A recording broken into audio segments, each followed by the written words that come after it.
Well, it is happening. A bankruptcy court judge has approved the sale of JOANN's, and I think I was booted from the Zoom call. Welcome to Sewing Report Live. I'm Jen, and court just wrapped up for the day. We're going to go over the latest from bankruptcy court in Delaware. Now, JOANN's filed for its second Chapter 11 bankruptcy in January 2025, and I've been following this since about September of 2023 when the company had some layoffs. So if you want to check out some of my previous episodes, you can certainly do so. And a quick disclaimer, this is an unscripted video. It's not really going to have any editing. Please bear with me. I'm also not an attorney, so please don't consider this any sort of legal expertise. I'm just someone who's been following these cases and observing the courtroom proceedings. So I was able to call in to listen in on today's sale hearing, and first of all, it was delayed by about an hour, so it was supposed to start at 2 p.m., and it ended up starting at 3 p.m. So I'm going to show you the agenda here. So this is what happened at the hearing, and I actually missed a large chunk of it because, like, I think they kicked everyone that was on the phone call into the waiting room during some of this stuff. So I don't even know what happened for a portion of it. So they were there for basically two reasons: to get the approval for the auction sale. So JOANN's is going to be sold to a partnership between Great American Group and some of JOANN's creditors in a collaboration called GA JOANN Retail Partnership. So they needed to get approval for that to happen, which it will. And they also wanted to get permission to use, I guess they had temporary permission, but this is going to be more, set in stone, to use the cash on hand for some of the operating expenses. So even though JOANN's has a lot of debt, they did need to get the court's permission in order to use that cash to pay the operating expenses. And the judge also approved that. So here is the agenda for the hearing. See, it says order authorizing the debtors to use cash collateral, schedule final hearing. So there are going to be a few more hearings after this. And they also, they needed to get the sign off for the sale. And there was going to be some testimony here. So it started around 3 p.m. and they got started. They were kind of talking about, let me look at my notes here, just that they had a few issues remaining that they had worked out with some of their consignment vendors. So when you sell something on consignment, it means that you pay for it when it sells. So the vendor will give you the inventory, and then they get paid whenever the item sells, and between the landlords. So it sounds like they did work out all of those issues. They were hoping that they were going to get a going concern bidder, and they did not. Oh, and let me show you who is working on all of this. Let's see here. So the firm handling all of JOANN's affairs with the bankruptcy is actually a company called Kirkland and Ellis. It's a law firm. So here is their page about handling JOANN's. And the two people representing the firm today were Parna and Jeff. So these two were in the courtroom, and these are some of the other folks working on this particular case. So Jeff and Aparna were the ones kind of handling things in court today. So, all right, they also were working on an agreement with all of the unsecured creditors, and it sounded like they were able to get some sort of settlement together for that. And their goal is to actually close the sale tomorrow, which is Thursday, February 27th. So if all goes as planned, the deal will be done, everything inked. And I'm shooting this on Wednesday, the 26th, obviously. The deal will be done tomorrow. They also have a plan of liquidation, which I will show you. And here's the weird thing. Just as Ryan Kilty was beginning to testify, the phone, I couldn't hear anything anymore, and I was informed by the Zoom call that I was being relegated to the digital waiting room. So I was like, okay, that's kind of odd. So I just got like elevator music for the next 25 minutes. And I had dialed in on my computer and I was like, okay, I don't know, is this like just a fluke? So then I also tried to dial into the meeting on my cell phone and I got the same thing. So it appears that everyone that was on the phone call like kind of got kicked out. So I was like, okay. So I believe I missed the testimony for Ryan and then for Jeff Dwyer. I don't know why they kicked us out. Maybe they were going to be talking about some like sensitive information. I really don't know. I may be able to get a recording of the proceedings afterwards. So here's the thing. If I do, okay, it looks like I might. Coincidentally, the court just made the audio available, so let's check it out. You're going to listen in with me, and hopefully I get the part that I missed with all of the testimony. All right, so let's take a listen here. The auction process, advisors for the UCC were also present, and so another goal of all of us being together was also to try to get the UCC on board. And ultimately, we did reach agreement on the terms of a UCC deal, which I will just describe at a high level. And all right, I'm going to fast forward a little bit here. Vendors have been waived. Wrap up the case. There's obviously work to be done, but from our perspective, it's the natural extension of the sort of first principles that we started this case on. And so, in some, And this is Aparna with Kirkland and Ellis. Let me see if I can fast forward to the testimony. My ruling will be based on the evidence that is admitted. Let's see here. Let me see if I can get to the testimony. I come away from this is helpful to the parties in connection with. All right, that's Judge Goldblatt. And I'm listening to this for the first time because, I got kicked out. So hopefully I can get the part that. Bill Arnault from Kirkland and Ellis, proposed counsel to the debtors. For our first witness, we call Mr. Ryan Kilty. Okay. Oh, yeah, they got a witness. To stand. And Ms. Barksdale, if you'll swear the witness. All right, let's see here.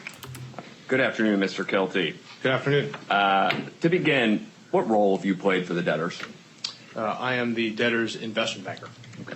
And before we get into the work that you've performed for the debtors, could you just give us a quick thumbnail sketch of your professional background and experience?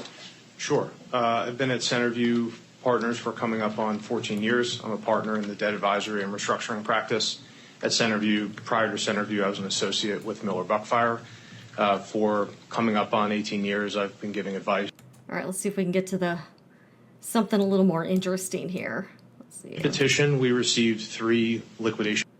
Oh, this guy did say right before he got kicked out, he said that it was around mid-December, so December of 2024, that they were looking to sell Joann. So that's about a month before the latest bankruptcy. From the incumbent creditors and partner in the debt advisory and restructuring practice at Centerview. Prior to Centerview, I was an associate. Engagement, we started looking for. Okay, here's that part. Our engagement, we started looking for capital from the incumbent creditors and equity holders in the structure because the company at that time, their forecast was showing a liquidity shortfall at the end of January that we tried to fill. It was clear from feedback from those discussions that capital was not going to be available. And so in mid-December, we pivoted to a sale process. The sale process was did you say mid-December? To a sale. So in mid-December, we pivoted. The sale process was broad. We contacted buyers in a multitude of different categories. We called strategics. We called financial sponsors. We called liquidators. We called firms that specialize in purchasing and maximizing the value of intellectual property. And we spoke to landlords and large vendors that had a meaningful stake in the company, and we're incentivized to see it survive. What bids, if any, did you receive as a result of that process? So pre-petition, we received 3 liquidation bids, 1 from Gordon Brothers and 2 from other liquidators. That was in the early January timeframe. We received the Gordon Brothers bid first, and then we received the other liquidation bids subsequent. At that time, after a period of negotiating with Gordon Brothers, we sought to make that our stalking horse bid because it provided us the fastest path to starting to purchase inventory in the stores again, which we. All right, so that's interesting. He just said that the only offers they got were liquidation companies. So they never got anybody that was interested in running the stores or continuing to operate Joann's as we know it. I'm glad we get access to this at least now. Again, which we had not been doing leading up to the filing because we were in cash dominion and that wasn't a permitted use of our cash. And it provided a floor with, we thought, reasonable bid projections against which to run a post-petition process to see if there was a higher or better bid available. Okay, let's turn to that post-petition process. What, if anything, have you continued to do to run that process post-petition? Sure. So the post-petition process was largely a continuation of what we had been doing pre-petition.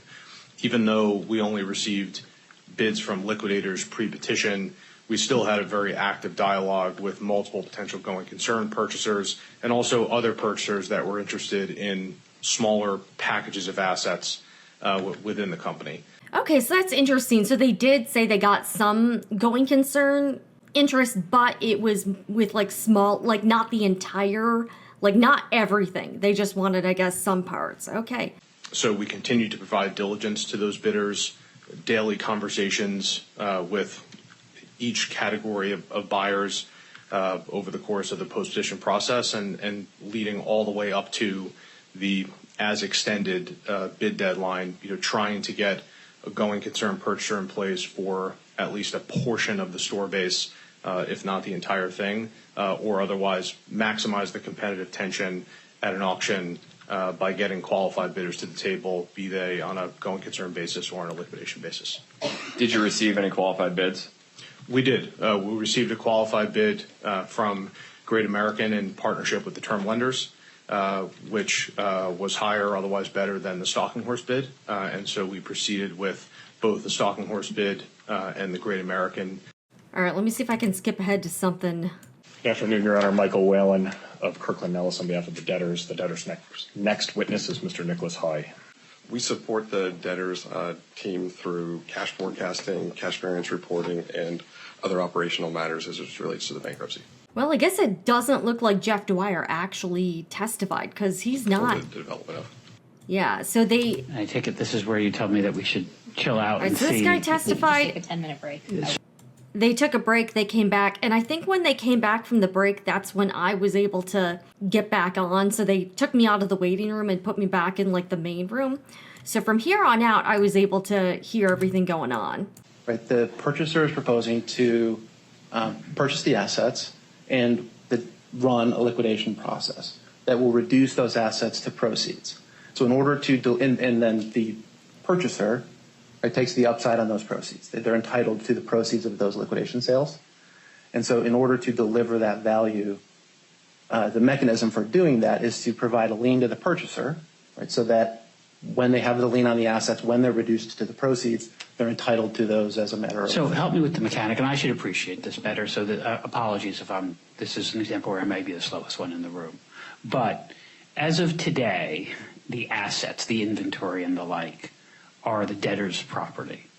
If I enter an order, the sale closes tomorrow, right?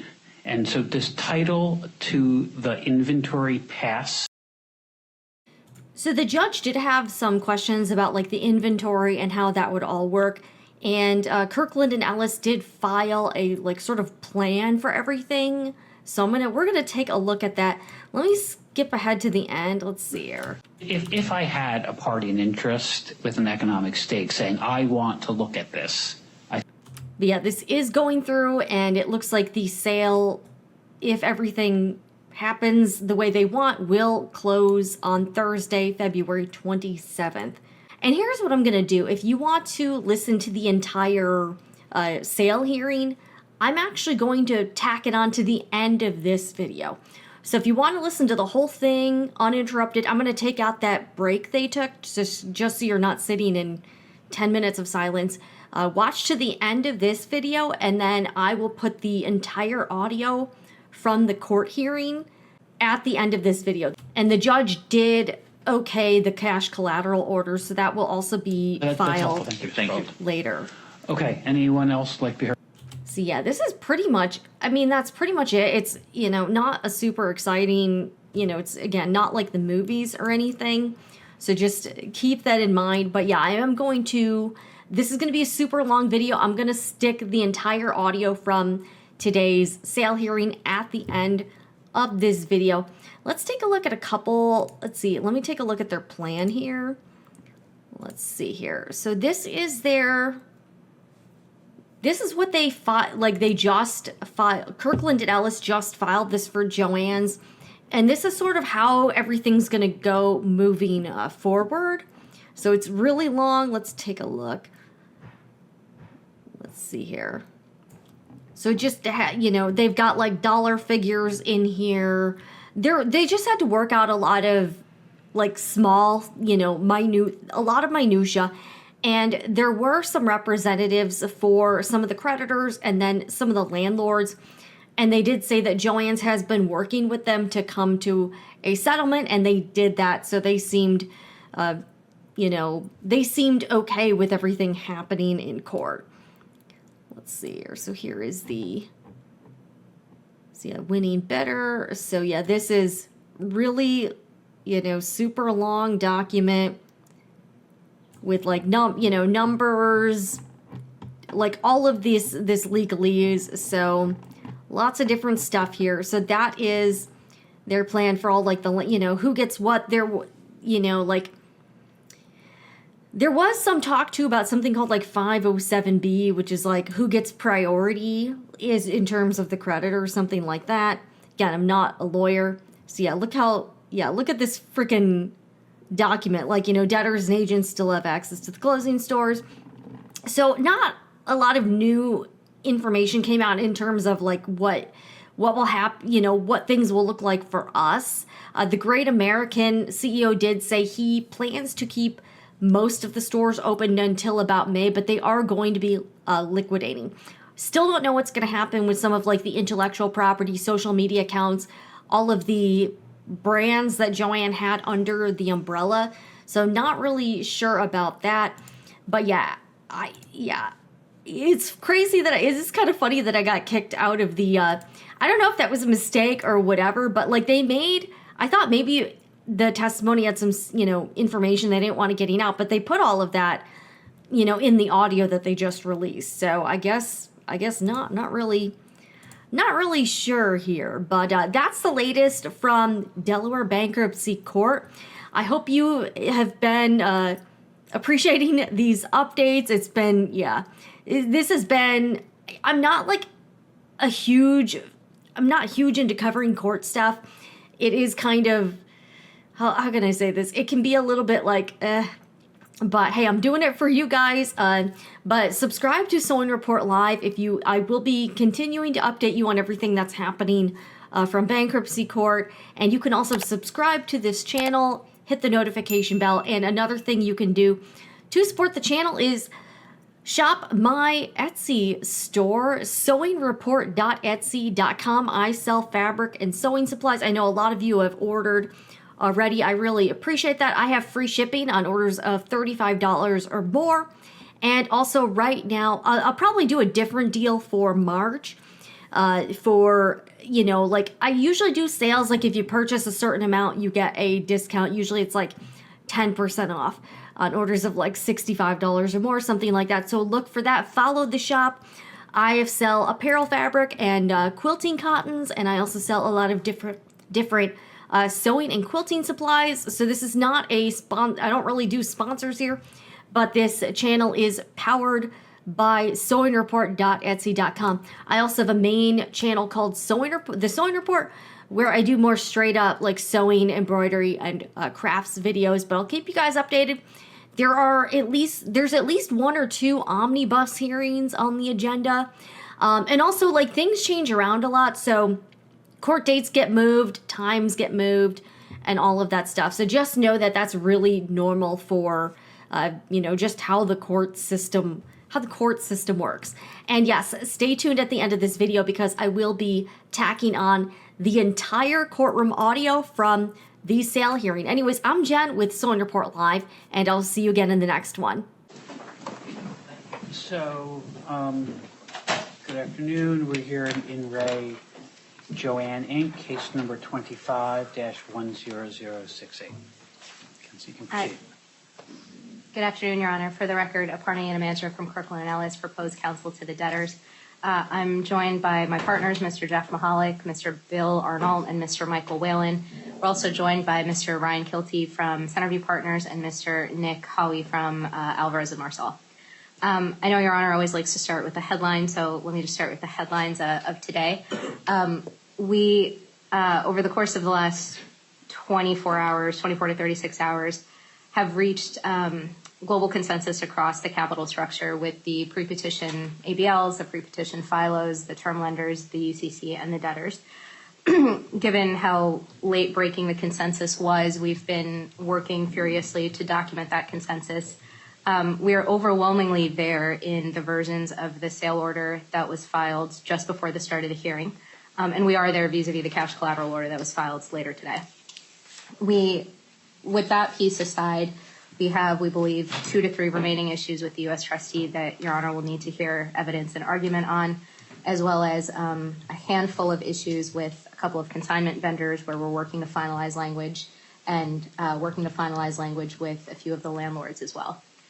So what I might suggest, if it makes sense, is I will just provide 5 minutes of what we've been doing for the last 12 days since we last saw Your Honor. We can move into the evidentiary presentation, which will be the Centerview and A&M declarants, and then it might make sense just to take a brief 10-minute recess now that everyone's in the room for us to kind of walk around so that by the time we start with argument, we have a more refined description of exactly what's open and with who. That seems, unless there's anyone who objects, that strikes me as an eminently sensible way to proceed. So if anyone wants to say otherwise, you're welcome to try. But I think I'm persuaded by counsel's suggestion. Thank you. Your Honor, as I mentioned, we were last here 12 days ago. At the time, we got approval for bidding procedures and approval for Gordon Brothers Retail Partners as a stalking horse. And our goal was to really finish the marketing process that we had started, pre-petition, set a bid deadline, and then, if need be, go to an auction. And as Your Honor heard over and over again at our Valentine's Day hearing, our hope was that a going concern interest would materialize into an actionable bid. Unfortunately, that did not happen. And as Your Honor said, at that hearing, sometimes the market just has to speak and we all have to listen, and that's what ended up happening. And so today we are here to get approval of a full chain liquidation of Joanne. This is a sad day for the company. This is certainly not the result that anybody on the management team or the board or any of the advisors wanted, and it's not anything we present to the court lightly. But against that backdrop, it has been an extraordinarily active 12 days. We had a robust, near nonstop 48-hour auction over the weekend that involved multiple rounds of competing and increasing bids, ultimately, which drove value up for the term lenders and the UCC, which is why we've gotten to a point where they're on board today. I do have to say, as part of that, and I know Your Honor saw all the paper that's been filed on the front end of this case, there's no question, you'll hear this from Mr. Kilty as well, that the stalking horse bid was a big driver of that. It created the competitive tension we needed to go 4 or 5 rounds, ultimately driving the value up for the constituencies that were not part of the deal. The result of that auction was that the debtors declared the Great American Term Loan joint bid as the highest and best bid. That is from the term loan lender side, from the Great American side is an all asset liquidation bid. From the term loan lender side is a credit bid. With enough support from the term lenders to direct the term loan agent. In addition, over the course of the auction process, advisors for the UCC were also present, and so another goal of all of us being together was also to try to get the UCC on board. And ultimately, we did reach agreement on the terms of a UCC deal, which I will just describe at a high level, and I'll caveat it so nobody else has to, that this is just a description and the ultimate words in the order will govern. First and foremost, the pre-petition ABL and FILO lenders are contributing $1 million from their debt payoff to the UCC settlement. Second, the post-sale budget for the UCC is $1.25 million, with any savings being available to go to their constituencies. Third, the term loan lenders have agreed to waive their deficiency claim of up to $5 million. Fourth, we agreed to adjourn the lease designation procedures that were originally contemplated in the sale order to another hearing. In the interim, we'll just use the rejection procedures order that Your Honor has already entered. And let me just say, for the avoidance of doubt, given how quickly this has all been moving, at today's hearing, we are not seeking to assume any leases, to assume and assign any leases, or to reject any leases. And any relief with respect to the lease designation orders is fully adjourned for another day and another order. 1, 2, 3, 4, 5th, we are all potential claims and causes of action against the lenders, all estate claims and causes of action have been purchased as part of the agency agreement, so they're effectively bought and buried. Stub rent will be getting paid 2 weeks after closing, which is an acceleration from where it was in the original budget. We also agreed to state on the record that the amounts set forth in the wind-down budget, the committee settlement, and the expense reimbursement are sufficient to cover all unpaid post-petition lease obligations due or accrued through the closing. There is also an agreement for 50-50 sharing on any excess amounts in the budget attributable to 503b9 claims, with a guaranteed amount of $1.5 million going to the UCC. So if the savings are less than 1.5, they will still get 1.5. And finally, preference claims against vendors have been waived. That's the bought and buried point. Yes, that is an additional component of the buy and bury. Your Honor, that leaves the question of, assuming we get the relief we need today, our goal would be to close the sale tomorrow, and that will leave sort of what happens to the rest of the case. And none of that relief is up for Your Honor today, but I wanted to just preview kind of coming attractions. The debtors have filed, or it will imminently hit the docket, a plan of liquidation. Let me be clear, that plan of liquidation does not have anybody's support, and all rights are reserved on that plan of liquidation. We put it in as a stake in the ground that it's what we believe is the right answer to wrap up the case. There's obviously work to be done, but from our perspective, it's the natural extension of the sort of first principles that we started this case on. And so in sum, the sort of corollary to the filing of the plan is we have expressed alignment amongst all the parties that there will not be an effort to convert or dismiss the cases. So we're really talking about a plan or a structured dismissal, and all we've done is put our stake in the ground.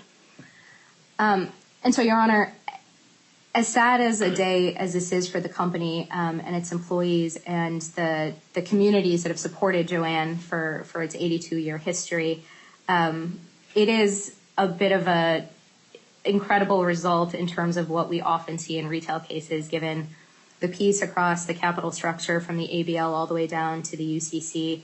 And we have managed to stick to what we always said were the first principles on admin solvency and not doing this case on the backs of 503b9 creditors and stub rents. And all of that continues to be true. And so with all that said, I think we're down to a couple of relatively narrow issues, and I'm optimistic that by the time we get through the evidentiary presentation and by the time we take our 10-minute caucus and come back, Mr. Mahalik will be able to tell you that the issues have been even further narrowed. But with that, that's all we wanted to present to the court as sort of opening remarks. Happy to take any questions or comments. And unless Your Honor would like to hear from anyone else, I would turn it over to Mr. Arnault. Okay, I'm happy to hear the evidence. Let me just say the following, and all my ruling will be based on the evidence that is admitted, and I'll keep an open mind until that's in. I did have the chance to review the transcript of the auction, and look, I share the view that what everyone hopes is the result of the Chapter 11 process is the preservation of going concern value and jobs and the role of a business in its community. But that's not always possible, and sometimes that's the case for reasons that, notwithstanding, very good work by professionals doing their best to get to that outcome, it can't always be achieved. And I come away from this is helpful to the parties in connection with the presentation of the evidence. I came away from reviewing the transcript of the auction, at the very least satisfied that this process was designed such that if the highest and best use of the assets were as part of a going concern business, we'd have a buyer who would put those assets to such use emerge. And having reviewed what happened at the auction, I am satisfied that everyone here did the best to put the assets to their highest and best use, and that for reasons that are economic, not the fault of the process, we find ourselves where we do. So I just want to offer my appreciation for the professionalism of everyone involved. I will resolve the questions in front of me by calling balls and strikes and doing my best to get it right. But I go into this with an appreciation that a lot of people worked very hard, and that the consensus that does exist is the result of lots of hard work and compromise and sacrifice all around. And I just want, however the remaining issues come out, to express my appreciation to everyone involved for that. So enough words from me. Thank you, Your Honor.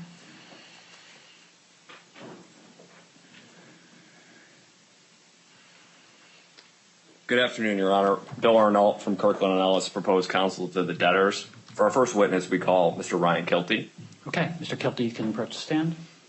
And Ms. Barksdale, if you'll swear the witness.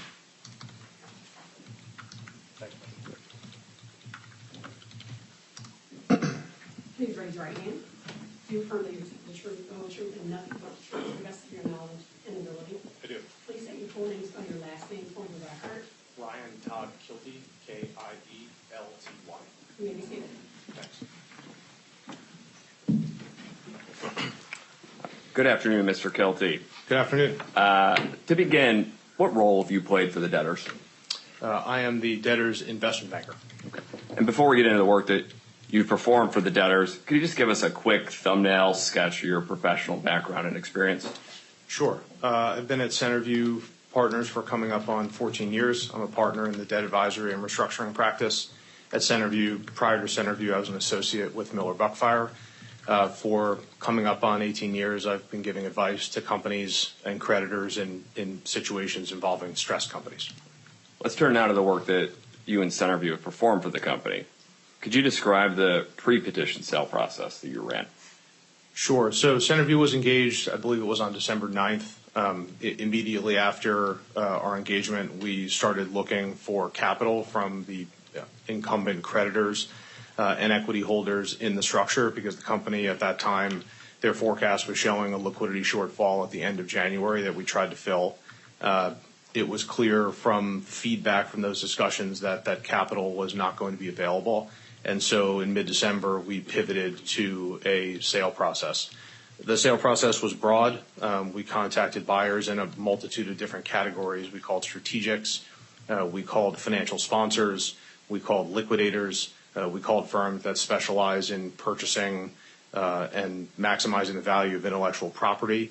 And we spoke to landlords and large vendors that had a meaningful stake in the company, and we're incentivized to see it survive.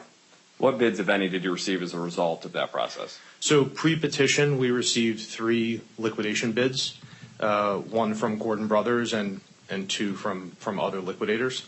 That was in the early January timeframe. We received the Gordon Brothers bid first, and then we received the other liquidation bids subsequent. At that time, after a period of negotiating with Gordon Brothers, we sought to make that our stalking horse bid because it provided us the fastest path to starting to purchase inventory in the stores again, which we had not been doing leading up to the filing because we were in cash dominion and that wasn't a permitted use of our cash. And it provided a floor with, we thought, reasonable bid protections against which to run a post-petition process to see if there was a higher or better bid available. Okay, let's turn to that post-petition process. What, if anything, have you continued to do to run that process post-petition? Sure. So the post-petition process was largely a continuation of what we had been doing pre-petition. Even though we only received bids from liquidators pre-petition, we still had a very active dialogue with multiple potential going concern purchasers and also other purchasers that were interested in smaller packages of assets within the company. So we continued to provide diligence to those bidders, daily conversations with each category of buyers over the course of the post-petition process and leading all the way up to the as extended bid deadline, trying to get a going concern purchaser in place for at least a portion of the store base, if not the entire thing, or otherwise maximize the competitive tension at an auction by getting qualified bidders to the table, be they on a going concern basis or on a liquidation basis. Did you receive any qualified bids? We did. We received a qualified bid from Great American in partnership with the term lenders, which was higher, otherwise better than the Stalking Horse bid. And so we proceeded with both the Stalking Horse bid and the Great American term lender partnership bid to the auction. Okay. And what happened at the auction? So there were multiple rounds of bidding. Over the course of 2 days of constant conversations, we emerged with a bid that represented significantly higher value than the bids when we started the auction, a consensual path forward with the term lenders, and also we thought a path that would facilitate a settlement with the Unsecured Creditors Committee, which, in the hours leading up to this hearing, we achieved. What role did the Stalking Horse bidder play at the auction? Well, the Stalking Horse bidder not only set a floor on value, but also set a construct of a bid that was sort of an efficient construct to use for further rounds of bidding. And despite the fact that the qualified bid from Great American and the term lenders at the outset of the auction represented a significant jump from the Stalking Horse bid level when we began, the Stalking Horse bidder continued to bid and drove up the overall value, available to the estate and its stakeholders during the auction. And finally, what benefits are now being provided to unsecured creditors? By the winning bid? Yeah. So Misty and Amandra summarized, but the winning bid provides a floor of $1.5 million of cash and potentially higher value to the extent the 503b9 claims come in below $27 million because they're sharing 50-50 in savings on 503b9 from the company's estimated 503b9 level at $30 million. Because the bid covers the wind down budget, 503b9 claims are to be paid in full based upon the company's estimate. The bid provides for a stub rent payment of all stub rent within 14 days of the closing of the sale. The bid buys and buries preference claims against unsecureds, and then also provides for a cap on expenses where savings also go to the benefit of unsecured creditors. Okay.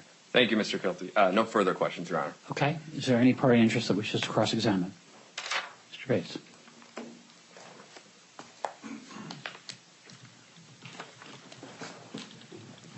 Good afternoon, Mr. Kilty. My name is Malcolm Bates, and I represent the U.S. Trustee's Office in this matter. Good afternoon. One second.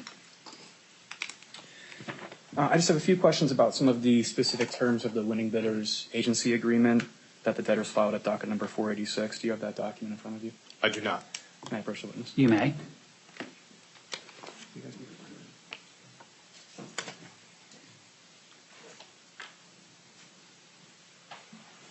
Thank you.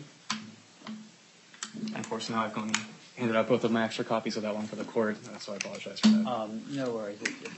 Well, if we get there, I'll be able to pull it up. Okay. To the extent I have trouble following, which happens faster than you might think.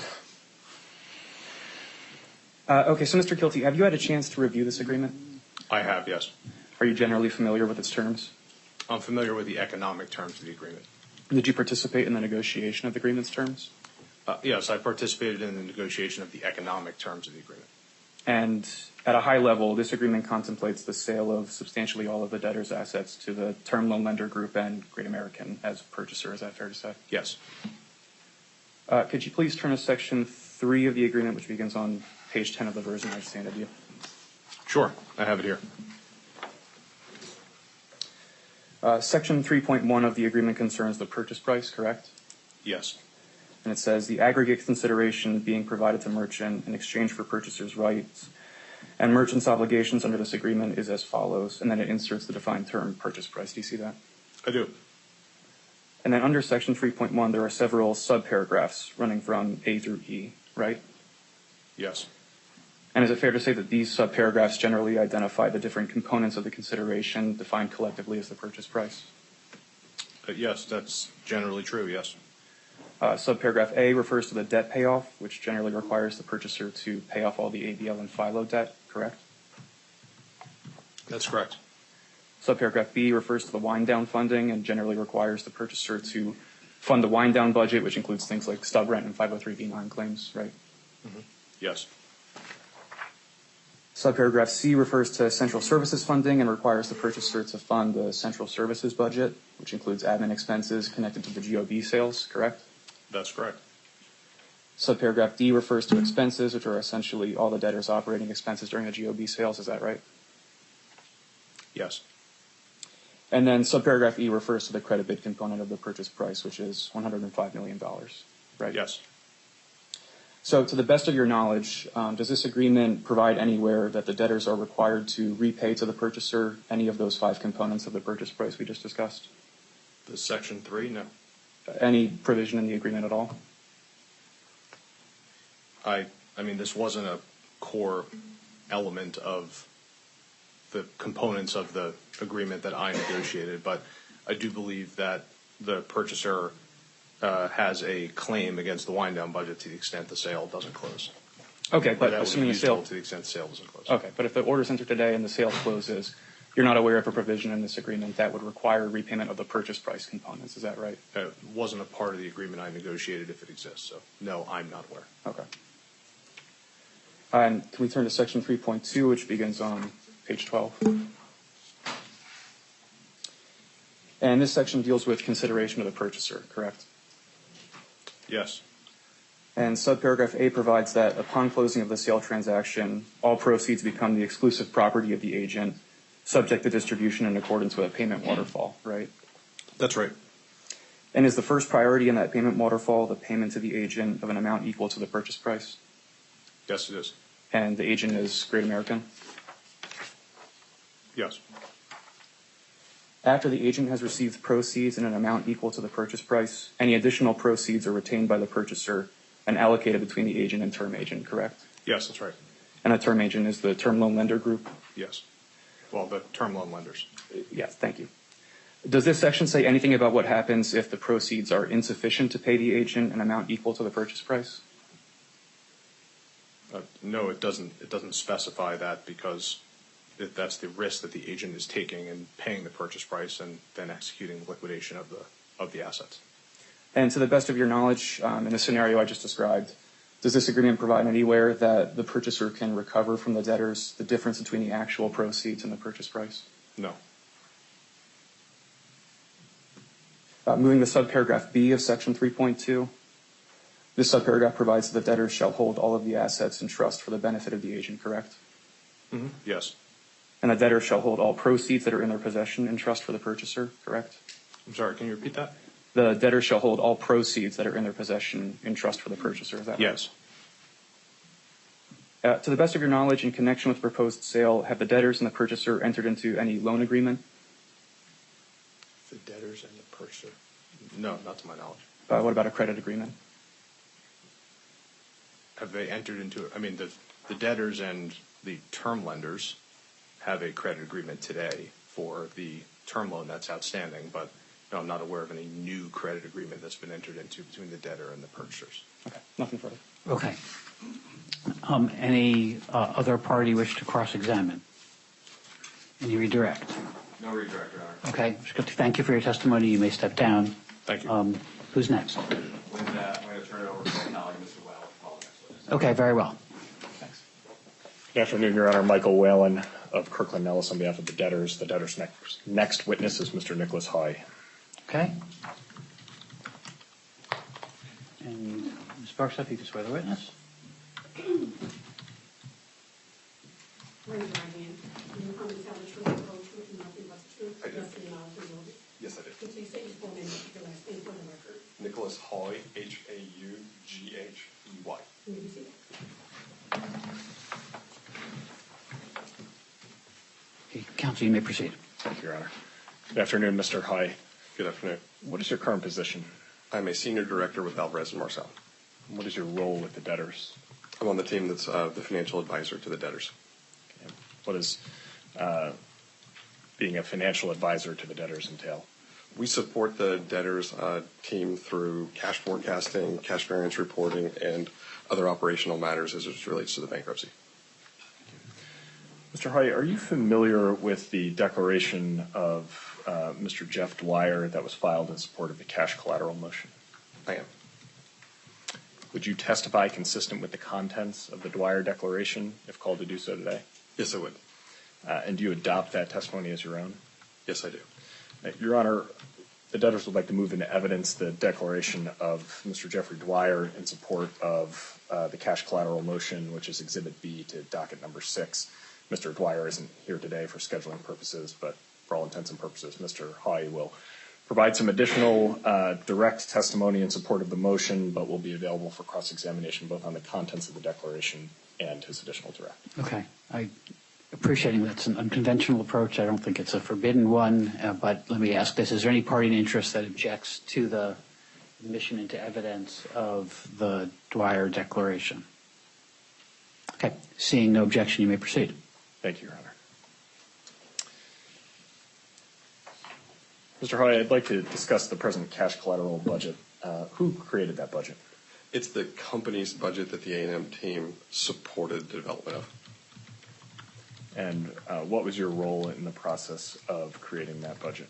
I was part of the team that worked with the management team to develop the assumptions for the budget. Okay. What expenses are accounted for in the cash collateral budget? So it's all of the operating expenses necessary to run the going out of business sales, as well as the wind down budget, which does include the administrative claims for 503B9 and stub rent. Okay, I'd like to focus on those two, Mr. Hoy, starting with the 503B9 claims. How did you forecast those amounts? We work with the supply chain team to review the books and records to look at both the amount of goods that came in and their associated value that were delivered to the company within 20 days prior to filing bankruptcy. Do you believe that the budget allocates sufficient amounts to pay the estimated 503B9 claims? Yes, I do. And now with respect to stub rent, how did you forecast those amounts in the budget? We worked with the accounting team on that one to review the unpaid lease expense for the stores and distribution centers in the month of January, and worked with the team to estimate what the final 17 days of the month expense would be. And do you believe that the budget allocates sufficient amounts to pay the estimated unpaid stub rent? Yes, I do. Thank you. Nothing further at this time. Okay. Any party interest wish to cross-examine the witness? Okay. Seeing none, thank you for your testimony. You may step down. Thank you, Your Honor. Your Honor, I believe that concludes the evidentiary submission by the debtors, and I'll turn it over to Ms. Sanamandra. Okay. And I take it this is where you tell me that we should chill out and see. If we could just take a 10-minute break. Certainly. Very well. Okay. So it is now about 3:30. Why don't we go into recess and come back on at 3:40? Does that work for you? That's perfect. Okay, very well. Okay, so we are now in recess. Thank you. Mr. Mahalik. Good afternoon, Your Honor. Record Jeff Mahalik from Kirkland Ellis on behalf of the debtors. As Ms. Yanamander previewed, we did make use of the time during the hearing, the first part of the hearing, and so can represent that we believe we are resolved on all issues and open objections, except for the two issues that are remaining from the U.S. trustees' objection. Okay, so the landlord issues and the consignment issues you think are resolved? That's right. All right. Well, before we leave for the day, we'll give everyone a chance who thinks otherwise to say so, but happy then to turn to the U.S. trustee issues.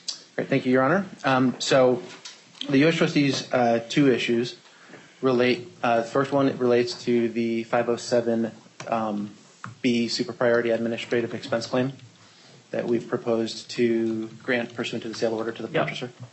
The second is with respect to the final reconciliation, whether that is whether a hearing on the final reconciliation is necessary. Yep. And so to just take those two in order, with respect to the 507B super priority administrative expense claim, the debtors have agreed to seek approval of that in their business judgment as a piece of the consideration going to the purchaser to induce the purchaser's participation in the transaction. The purchaser is funding what we believe is a value maximizing transaction that keeps us admin solvent. And so to receive the benefit of their bargain, they've negotiated for that protection. Well, let's slow down. So there's some, part of me thinks this is a discussion about nothing, but which never stopped us before.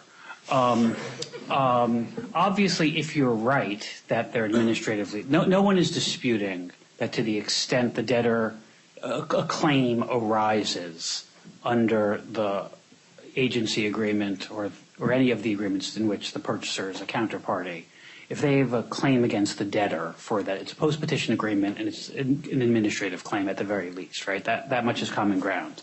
Yes. The question, as I understand it, is whether it's a claim that's entitled to super priority status under 507B. And I guess I am interested in, I hear you that, well, the extent to which it's a fight about nothing is to the extent you're actually administratively solvent, then having super priority status is irrelevant, right? Super priority status only makes a difference if there's an administrative creditor who's going unpaid. Do we agree so far? Yes, Your Honor. Okay. And 507B isn't just a question of your business judgment. I'm not quarreling with your business judgment. I don't think anyone has taken issue with that. The question is just satisfaction of the statutory criteria. And walk me through the way you read the statute. I read your reply brief, and after reading it, I'm not sure I fully follow what you're telling me, so that could be my fault. But make another run at me here. Absolutely, Your Honor. So the way that we read 507B, it says if you have a lien, right, that's subject to or entitled to adequate protection. Right. And then you have a claim, right, that arises under, for example, 363, notwithstanding the adequate protection, that claim's entitled to super priority administrative expense. Right. So so let me tell you what I think you just said, with which I agree, and then help me understand why that helps you. Mm-hmm. At bottom, I've understood 507B to be about failed adequate protection, right? The notion of the reference to 363 is about in order to permit the trustee to use property in which someone else has a lien, they need to provide adequate assurance that against the diminution of value during the period when the trustee is using it. And so if you use it and it diminishes in value and you don't get paid in full on your administrative claim arising from that diminution in value, then you get a super priority claim to get paid before other administrative creditors.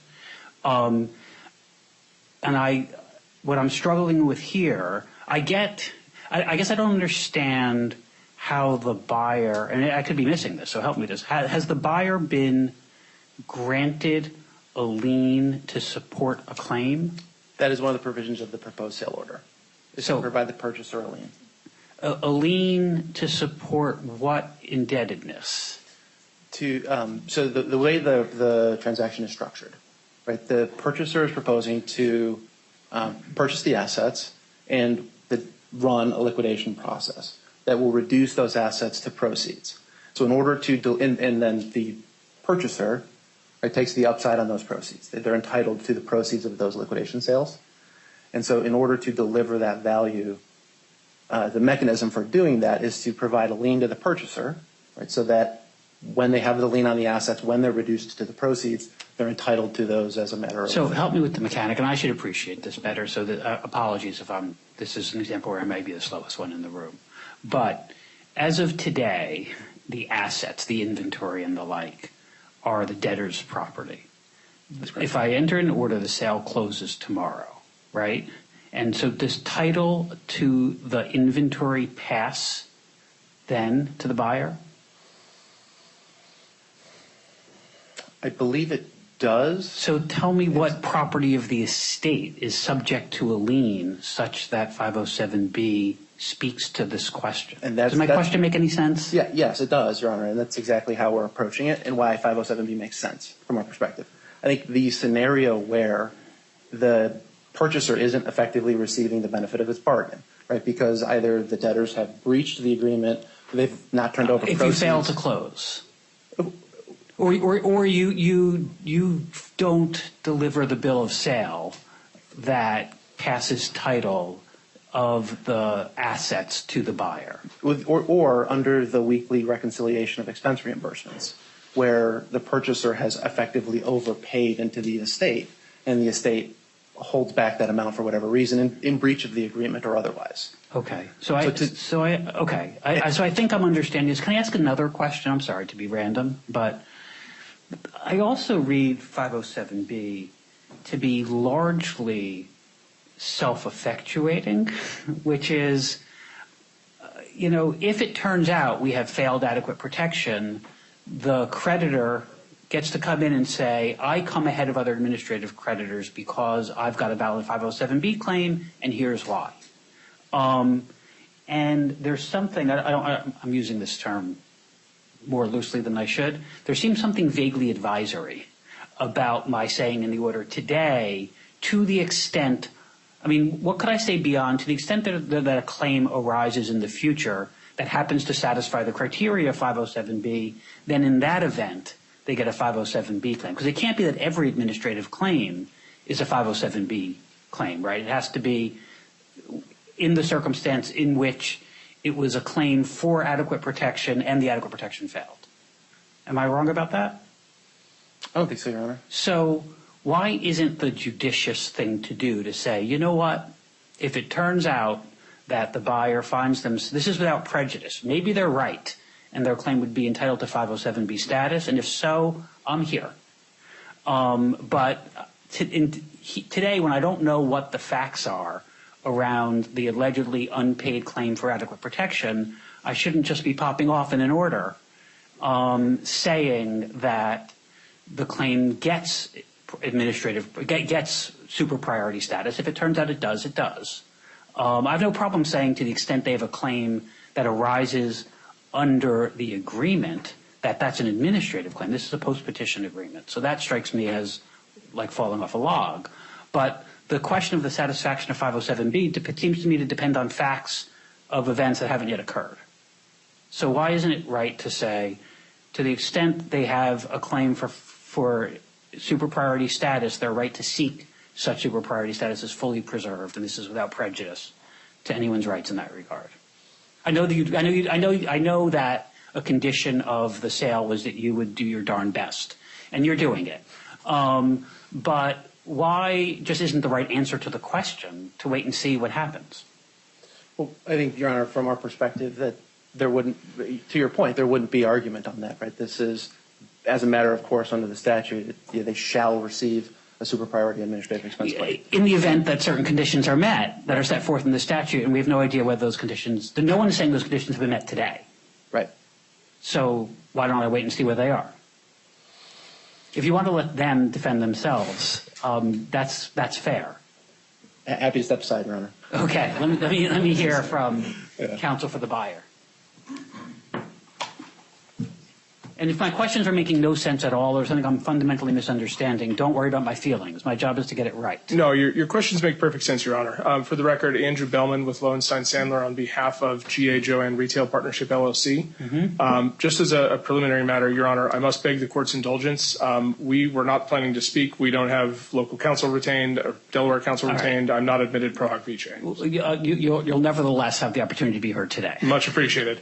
I figured, but had to clear. I appreciate the disclosure, and we'll call this special dispensation because I have annoying questions. Thank you, Your Honor. And I would not categorize your questions that way. This is a fairly unique transaction, the way these agency agreement liquidation deals work. One point that I think may help, Your Honor, is we don't actually take title to the inventory in the ordinary course. The inventory stays in the stores, stays in the distribution centers, and it remains pursuant to the agency agreement in the order sort of on the debtor's books, but held in trust. There's a number of reasons for that, most notably that we're using their retail infrastructure to conduct the sale. We're using their credit card terminals and their bank accounts and things like that. So it's the debtor's inventory that they're holding in trust for you. The debtor's inventory that they're holding in and look, trust. let me say this. I glanced through the agency agreement in like the 20 minutes I've had with it. And so you're not going to hurt my feelings if you take this in baby steps and not assume I understand the mechanics of how this is structured. Sure. So the way this works, Your Honor, is at closing, we're going to pay a sum of money. We're going to send a wire that pays off the ABL obligations, pays off the FILO obligations. Right. Secondary to that, the term lenders have a second lien on the inventory. That essentially goes away as part of the closing. And we have now paid a whole bunch of money for inventory that's sitting in the debtor's possession. Yep. So we have 3 layers of protection that are built into the agency agreement as well as the approval order. First, you've got the deemed held in trust language that says the debtors hold this stuff. As and when we sell it, they hold the proceeds in trust until we get them because we've prepaid for them. Secondary to that, to the extent any of that stuff is ever deemed to be property of the debtor's estate, that's where the lien comes into play, because there may be things that are in the hands of the debtors that, for whatever reason, some court somewhere, Your Honor, or somebody decides are not held in trust. Okay, notwithstanding that I'm entering an order saying it's held in trust. Yes, exactly. Okay, you never know which version of me is going to show up on any given day, so that's fine. You seem pretty consistent, Your Honor, in my experience, so I think we're okay there. But something happens that causes that trust to be violated, right? The debtor takes $1 million out of a bank account and somebody runs off with it. Got it. The lien is there as a backstop to that trust arrangement to say, to the extent any of it is property of the estate, we have a lien on it. And the backstop to that is to the extent there's a diminution in value of the collateral securing that lien, something happens, somebody runs off with it, the debtor fails to pay us and decides to send all the employees on, a vacation somewhere. Something happens. Okay, so in your view, just so that we're honing in on this, sure. Whatever claim you have against the debtor or the estates is entitled to 507B super priority status only to the extent that A, you end up with a lien on an asset you can identify, B, you can come in and show me that that asset has diminished in value, and C, that your administrative claim for whatever has happened to you, your administrative claim to be paid from the estate isn't otherwise going to be paid in full. That is the purpose, Your Honor. Yes, that's the way the okay. sort of tiered protection. Not just that's the purpose, but do you think the language limits the super priority claim to a circumstance in which all of those conditions are satisfied? We thought it did, but obviously if Your Honor feels otherwise, we will follow your direction. Let me pause. Mr. Bates, if the language of the order were clear that they get a super priority claim if and only if they can establish those elements, is there anything wrong with my saying, yeah, if they can establish those elements, the claim is a super priority claim? No, I think that would resolve the issue for us. So isn't this now a wordsmithing issue and not like a question that I actually need to decide? We've done a lot of wordsmithing in the last 48 hours, Your Honor. All right, so if the question We're getting pretty good at it. If the question is that what the order actually does, I'm happy to read it and figure that out. Let's pull it up. So the current, let me grab the current version of the sale order. What paragraph is it? I've got the version open now that is at DI 514. I have nothing in front of me, Your Honor. I apologize. No, I understand. That's because I sandbagged you. I'll defer to Mr. Mahalik. All right, Mr. Mahalik. Thank you. Mr. Riley has graciously delivered me. Thank you, Mr. Riley.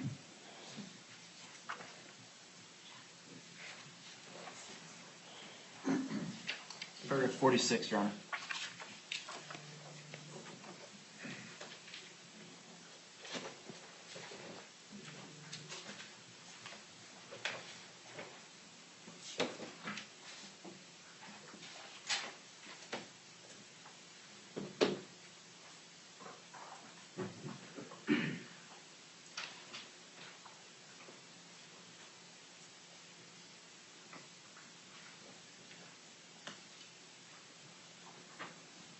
So this does seem to me to be broader than the way you've described it, right? Because this says basically you have a super priority claim to the extent of any amounts owing from the debtors to the purchaser in connection with the agency agreement.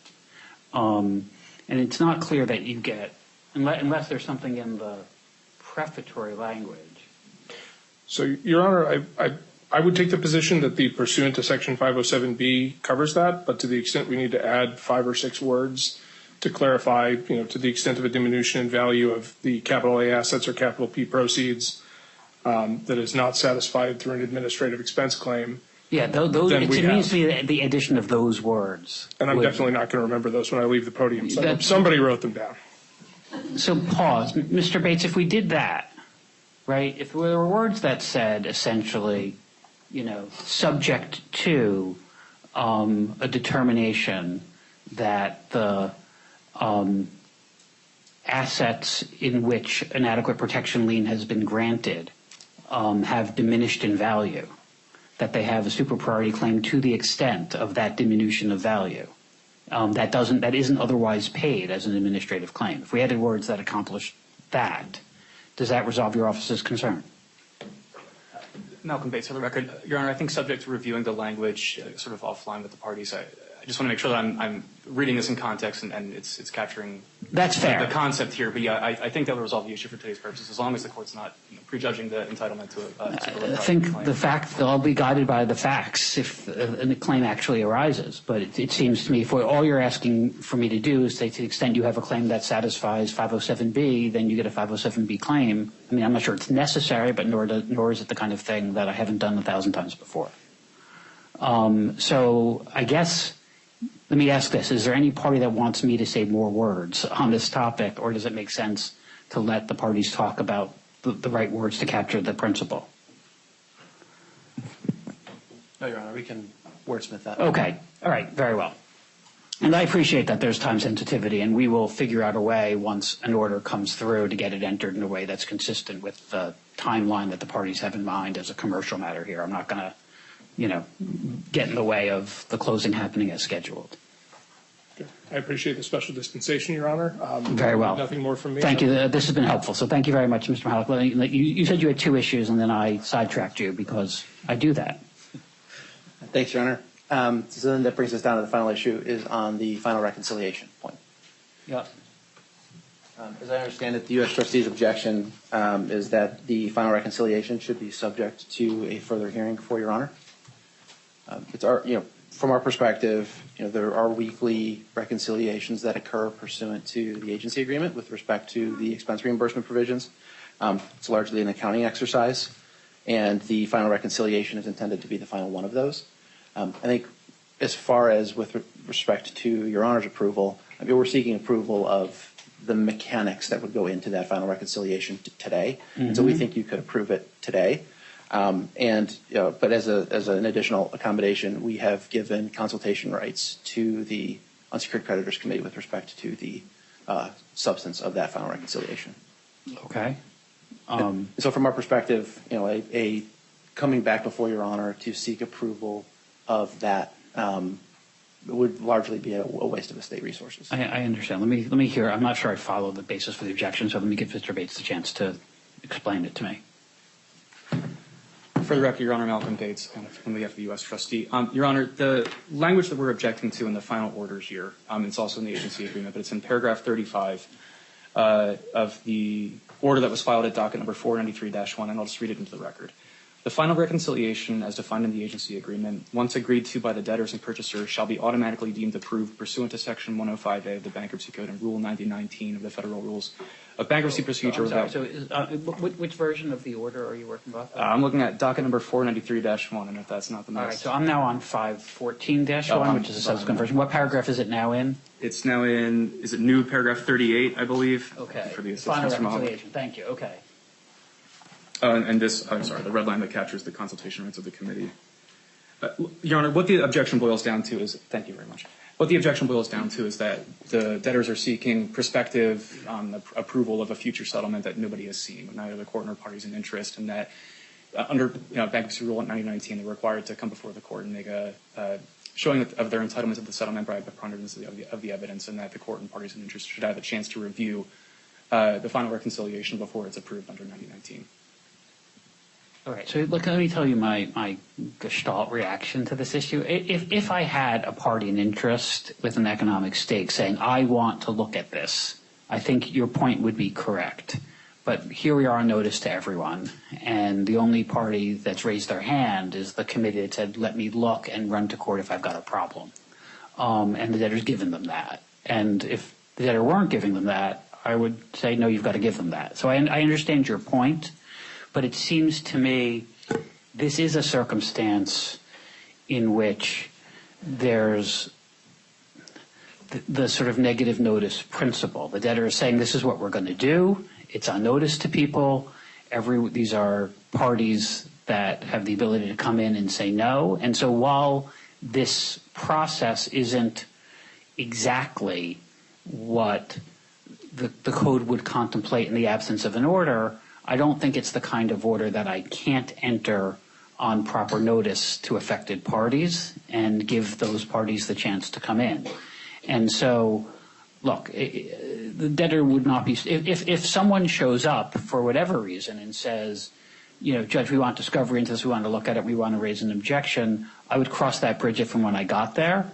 But this isn't the kind of language where, and I appreciate you raising it, so I don't mean this as a criticism at all, but this isn't the kind of thing that jumps off the page to me to say, no, the integrity of our process is imperiled if we allow them to do this.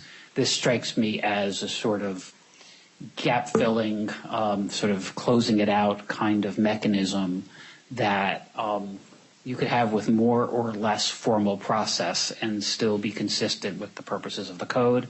And in a world in which none of the economic stakeholders have a problem with this process, I don't think I'm the problem. So I hear you and I appreciate the objection, but I'm going to overrule that one. Understood. Thank you, Your Honor. Okay. Mr. Mahalik. All right, Your Honor, I believe that is the final objection to the sale order. I do have one additional statement to read into the record. Okay. We understand that the purchasers entered into a joint venture with affiliates of Tiger Group to participate in the conduct of the GOB sale pursuant to Section 1620 of the agency agreement. So we want to read that into the record. Okay. Very well. All right, so now let me ask this question. Well, first of all, from the debtor's perspective, is there anything further that I should understand? Nothing further, Your Honor, unless you have any questions about the order we filed. Sorry, under questions about? The order that we filed. No, I don't. I guess my question is really is to make sure that I've given any potential objecting party the opportunity to come in and tell me that I shouldn't enter the order. So is there any other party in interest that would like to be heard with respect to the motion before the court? Ms. Ragland.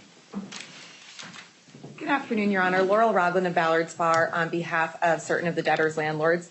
To start, I am not suggesting that the court should not enter a sale order today. We have been working very hard with the debtors over the last few days, hours in the courtroom to resolve just the last few issues with the language. And I understand that we have an agreement on all of those language issues, which will be reflected in a further slightly revised version of the order. And with that, I want to thank the parties for their willingness to work with us and resolve all of our issues with the order. And we support its entry today. Thank you, Your Honor. Thank you.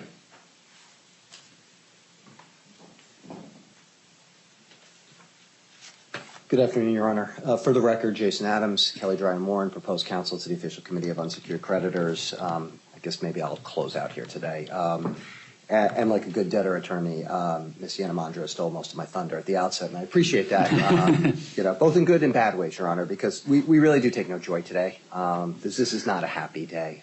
We are getting a sale approved, but it's a sale that's a liquidation, and we know the impact on all of the constituencies here. So, this is not positive today, but it's an outcome that had to happen. And we feel, and I know the parties here feel, deep remorse for the employees, the landlords who are not going to have tenants, the vendors, et cetera, et cetera. And so Ms. Yanamandra said that perfectly before, but I thought it bared repeating, and Your Honor mentioned it as well.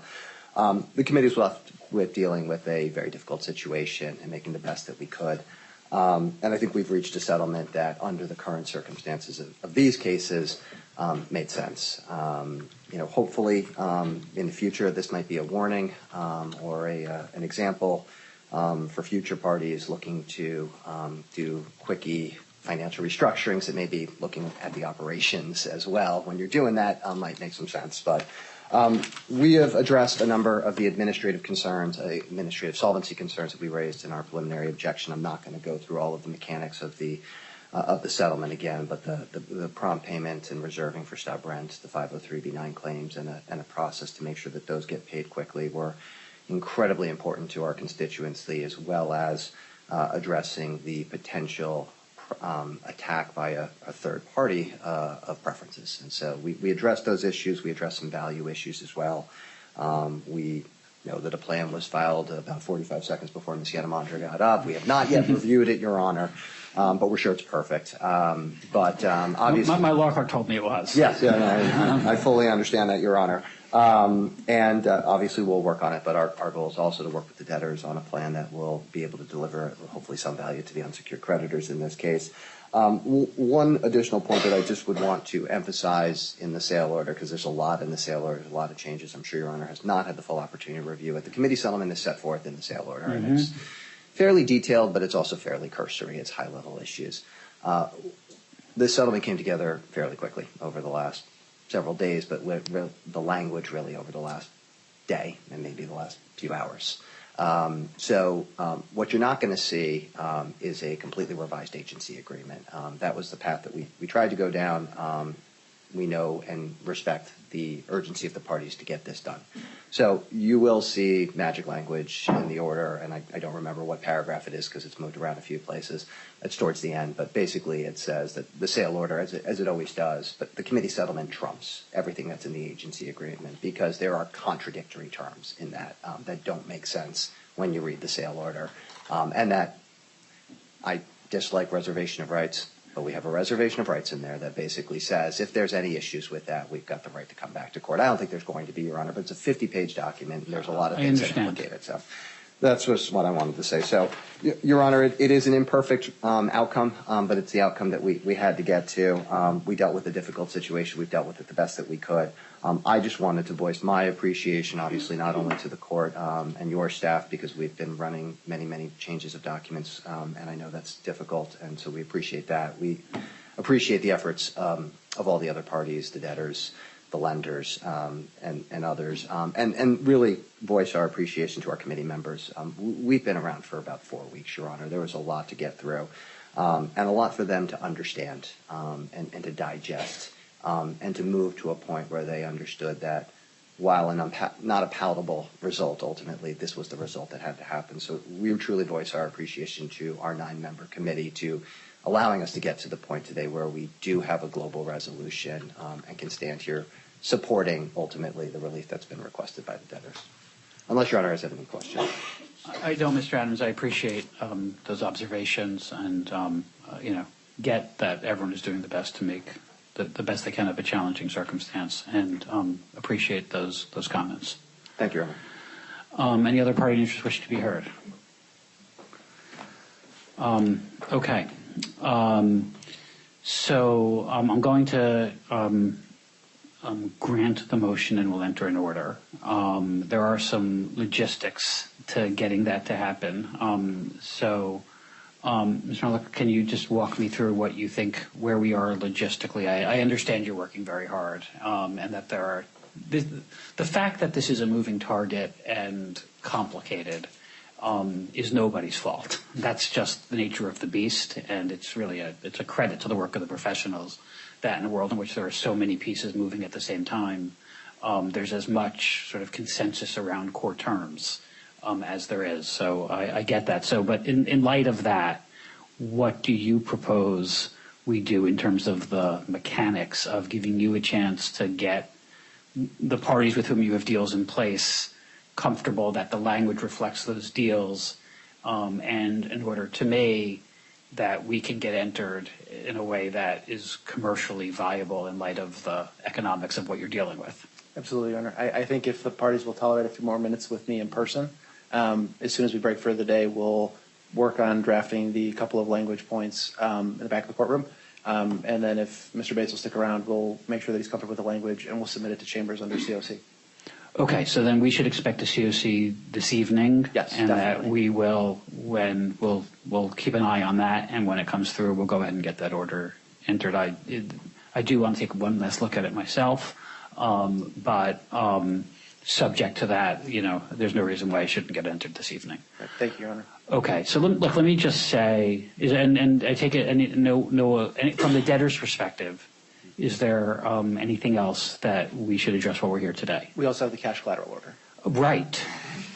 Then before I talk about how you should all enjoy your evenings, let's talk about that. Your Honor, I think this one can be a lot briefer. Yeah. As far as we're aware, we are fully resolved with all parties with respect to that form of order that we filed at docket number 506. Okay. Let me ask this question. Is there any party in interest that would like to be heard in opposition to the entry of the cash collateral order? Not in opposition. Okay. Good afternoon, Your Honor. Ivan Gold for a number of the landlords. We had filed an objection at docket number 309. There were some other landlord objections. I just rise to thank the debtor team, the committee, for moving the stub rent needle in particular on the budget. You heard that through the sale process. But one thing that really want to express appreciation for is the debtors made the Alvarez team available to us for informal inquiry, and we, in really better than we get access in many cases, we are able to Q&A and walk through all the variables. You'll see some of that reflected in the text of the budget and the order itself, but the concerns we had regarding stub rent, administrative solvency going forward allow us to support the entry of the cash collateral order as it's been modified. But thought it was important Your Honor understood the process that got us there. That's helpful. Thank you. Thank you. Okay. Anyone else like to be heard with respect to approval of cash collateral? Okay. Mr. Mahalik, anything else from today from the debtor's perspective? That's it, Your Honor. Thank you. Okay. Any other party in interest wish to be heard on any other matter while we're here? Okay. Look, let me again express my appreciation to the parties. This is hard, and it's not the outcome anyone wants. But I am satisfied that everyone here did their jobs as professionally as they could be done, and that we got to an outcome that is a better outcome than we had a few weeks ago, even if it's not as good an outcome as the bankruptcy process hopes to deliver. Notwithstanding the fact that it's not the outcome that one aspires to, I am satisfied that the process worked here as best it could, and that the outcome we're reaching is, unfortunately, the best outcome the economics will support. So with that, we will go ahead and look for that order, and upon review, so with respect to cash collateral, has that been uploaded? I believe so. If it hasn't, we'll do that right after the hearing. Okay, so we'll enter that as soon as we get back to Chambers. We'll enter the cash collateral order. We'll wait for the sale approval order, and then we'll get that entered this evening. I think that's enough words from me. So otherwise, with thanks to all of the parties, we're adjourned. Thank you. Thank you, Your Honor.